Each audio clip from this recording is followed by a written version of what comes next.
नमस्कार। आज की बड़ी खबरों में आपका बहुत बहुत स्वागत है। मैं हूं आपके साथ नीतू झा।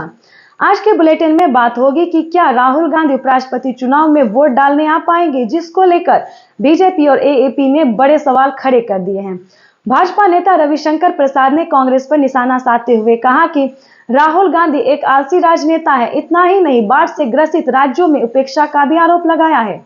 पंजाब में राज्य सरकार ने बाढ़ से प्रभावित लोगों को और किसानों के लिए बड़ा फैसला ले लिया है।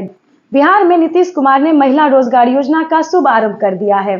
सितंबर से आएंगे खाते में 10,000 रुपए। देखेंगे किन महिलाओं को मिलेंगे इन योजना का लाभ। बुलेटिन की अगली खबर में बात होगी कि यूपी में आगरा और मथुरा में शहरी इलाकों में घरों में पानी घुसने के कारण लोग घर छोड़ने पे मजबूर।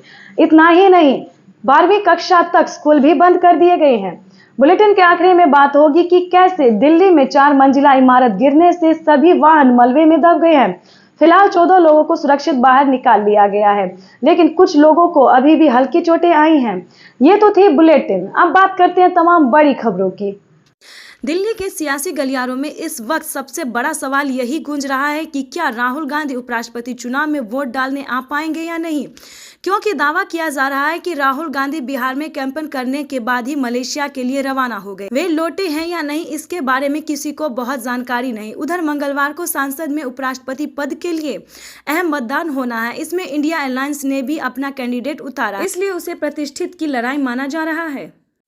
कांग्रेस सांसद और नेता प्रतिपक्ष राहुल गांधी का विदेश जाना नया नहीं है, लेकिन इस बार मामला चुनावी है। रिपोर्ट कहती है कि पटना में वोटर अधिकार यात्रा खत्म होते ही राहुल गांधी विदेश रवाना हो गए थे। तभी बीजेपी ने बड़ा सवाल खड़ा किया, क्या विपक्ष का सबसे बड़ा चेहरा उस वक्त गायब रहेगा जब उसकी सबसे ज्यादा मौजूदगी जरूरी है। एएपी का नया वार। अब तक राहुल गांधी की छुट्टियों पर सिर्फ बीजेपी सवाल उठाती थी, लेकिन इस बार आम आदमी पार्टी भी मैदान में उतर गई है। एएपी प्रवक्ता अनुराग ठांडा ने लिखा, पंजाब चुनाव हो तो राहुल गांधी वोट मांगने पहुंच जाएंगे, लेकिन जब पंजाब बाढ़ से जूझ रहा है तो वो मलेशिया में घूम रहे। ये हमला सीधा कांग्रेस पर है, क्योंकि पंजाब में कांग्रेस मुख्य विपक्षी पार्टी है। जाहिर है राहुल गांधी विदेश यात्रा विपक्ष को भी कांग्रेस पर निशाना साधने का मौका दे रही है। भाजपा नेता रविशंकर प्रसाद ने भी कांग्रेस नेता राहुल गांधी की विदेश यात्रा पर तंज कसते हुए उन्हें आलसी राजनेता कहा और बाढ़ग्रस्त राज्यों की उपेक्षा करने का आरोप लगाया। रविशंकर प्रसाद ने कहा कि सार्वजनिक जीवन में छुट्टी नहीं होती और नेता को जनता के लिए हमेशा उपलब्ध रहना चाहिए। भाजपा ने कांग्रेस अध्यक्ष खड़गे पर भी किसानों के साथ असंवेदनशील व्यवहार का आरोप लगाया। पार्टी ने आगे कहा कि राहुल गांधी को बाढ़ प्रभावित कर्नाटक और पंजाब जाकर किसानों की परेशानियों को देखना चाहिए, न कि छुट्टी मनानी चाहिए।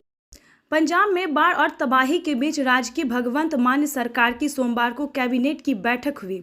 इस बैठक में सरकार की ओर से कई बड़े फैसले लिए गए, जिसका सीधा लाभ बाढ़ प्रभावितों और पीड़ित किसानों को मिलेगा। सरकार ने पूरे राज्य में जिसका खेत उसकी रेत पॉलिसी लागू कर दी है। कैबिनेट की बैठक में इस पर मोहर भी लग गई है। सरकार के इस फैसले के बाद उन किसानों को बड़ी राहत मिली है जिसके खेत में बाढ़ की वजह से मिट्टी जमा हो गई। अब वो किसान उसे बेच सकता है। उसके अलावा राज्य सरकार ने पंजाब के किसानों को प्रति एकड़ फसल बर्बादी पर 20,000 रुपये का मुआवजा देने का ऐलान किया है। सरकार का दावा है कि ये अब तक का देश में सबसे ज्यादा मुआवजा है। जान गंवाने वाले परिवार को मिलेगा मुआवजा। मान सरकार ने बाढ़ में जान गंवाने वाले लोगों के पीड़ित परिवार के लिए भी बड़ा ऐलान किया है। सरकार ने ऐलान किया है कि बाढ़ की वजह से जिन लोगों की मृत्यु हुई है उनके परिवार को 4 लाख रुपए का मुआवजा दिया जाएगा। साथ ही साथ बाढ़ की वजह से जिनके भी घर क्षतिग्रस्त हुए हैं उन्हें भी सरकार वित्तीय सहायता प्रदान करेगी। इतना ही नहीं, बाढ़ पीड़ितों को राहत देते हुए सरकार ने फैसला किया है कि जिन किसानों ने पंजाब और ऑपरेटिव बैंक से लोन लिया है उन्हें 6 महीने तक कोई किस्त नहीं देना होगा। इस दौरान उन पर कोई ब्याज भी नहीं लगेगा। बिहार के मुख्यमंत्री नीतीश कुमार ने महिला रोजगार योजना की रविवार को शुरुआत कर दी है। इस योजना के तहत सरकार महिलाओं के खाते में सीधे 10,000 रुपये भेजेगी। इस योजना को महिलाओं के लिए आर्थिक मजबूत बनाने और रोजगार बढ़ाने की दिशा में एक बड़ा कदम माना जा रहा है, योजना का फायदा पाने के लिए महिलाओं को एक शर्त पूरी करनी होगी, नहीं तो इसके बिना फायदा नहीं मिलेगा। बिहार सरकार ने महिला रोजगार योजना के लिए महिलाओं के पास आधार कार्ड सबसे जरूरी है, क्योंकि बिना इस कार्ड के कोई भी महिला रजिस्ट्रेशन नहीं कर पाएगी और खाते में 10,000 रुपये भी नहीं आएगा। पूरी आवेदन प्रक्रिया आधार कार्ड से जुड़ी रहेगी, जिससे लाभ सीधे सही व्यक्ति तक पहुंचेगा, किसी तरह की गड़बड़ी ना हो। इसलिए जिन महिलाओं के पास आधार कार्ड नहीं है उन्हें सबसे पहले उन्हें बनवाना पड़ेगा। रजिस्ट्रेशन के दौरान आधार कार्ड की जानकारी देनी होगी और उसी के आधार पर खाते में पैसा आएगा। आज से मुख्यमंत्री महिला रोजगार योजना के लिए रजिस्ट्रेशन की प्रक्रिया शुरू हो। शहरी क्षेत्र की महिलाएं ऑनलाइन आवेदन करेगी, जिसके अलग पोर्टल तैयार किया गया है जहां आधार नंबर डालकर रजिस्ट्रेशन करना होगा, जबकि ग्रामीण क्षेत्र की महिलाओं के लिए ऑफलाइन की प्रक्रिया रखी गई है। चलिए जानते हैं कब तक मिलेगी पहली किस्त। सरकार मुख्यमंत्री महिला रोजगार योजना के तहत महिलाओं को 10,000 रुपये सीधे बैंक खाते में भेजी जाए। ग्रामीण विकास विभाग ने पूरी तैयारी कर ली है। आज इसकी शुरुआत हो गई है। पहली किस्त 15 सितंबर से महिलाओं के खाते में आएंगी। चलिए जान लेते हैं क्या है महिला रोजगार योजना। मुख्यमंत्री महिला रोजगार योजना के अंतर्गत अपना काम शुरू करने के लिए सरकार आर्थिक मदद देगी। इस योजना के तहत पहली किस्त के रूप में महिलाओं के खाते में 10,000 रुपये भेजे जाएंगे।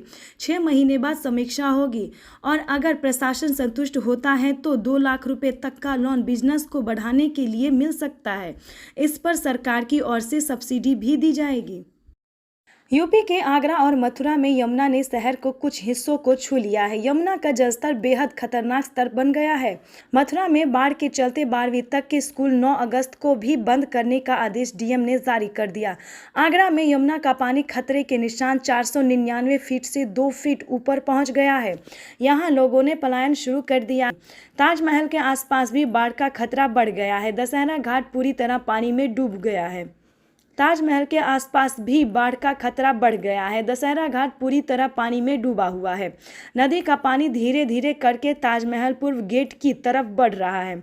यमुना नदी के तटीय इलाकों में बसे गांव में भी बाढ़ का खतरा बन गया है। नदी किनारे खेत में खड़ी फसलों पानी में डूब गए हैं। इससे किसानों का बड़ा नुकसान हो गया। कुछ जगह तो रास्तों पर पानी भर गया है। इस वजह से ग्रामीणों को आवागमन में दिक्कत हो रही है। बच्चे भी स्कूल नहीं जा पा रहे हैं। मोक्ष धाम का पुराना प्लेटफॉर्म भी 3 दिनों से जलमग्न है। ऐसे में अंतिम संस्कार के लिए लोगों को ऊंचाई पर बने गए प्लेटफॉर्म का इस्तेमाल करना पड़ रहा है। दिल्ली के सब्जी मंडी इलाके से एक बड़ा हादसा सामने आया है, जहां पंजाबी बस्ती में एक 4 मंजिल इमारत अचानक ढह गई। घटना के समय इमारत खाली थी, जिसके चलते कोई बड़ा हादसा नहीं हुआ। दिल्ली फायर सर्विस ने तुरंत कार्रवाई करते हुए पास की एक इमारत से 14 लोगों को सुरक्षित निकाला, जिनमें से कुछ को मामूली चोटें आई हैं। घायलों को नजदीकी अस्पताल में भर्ती कराया गया है और बचाव अभियान जारी है।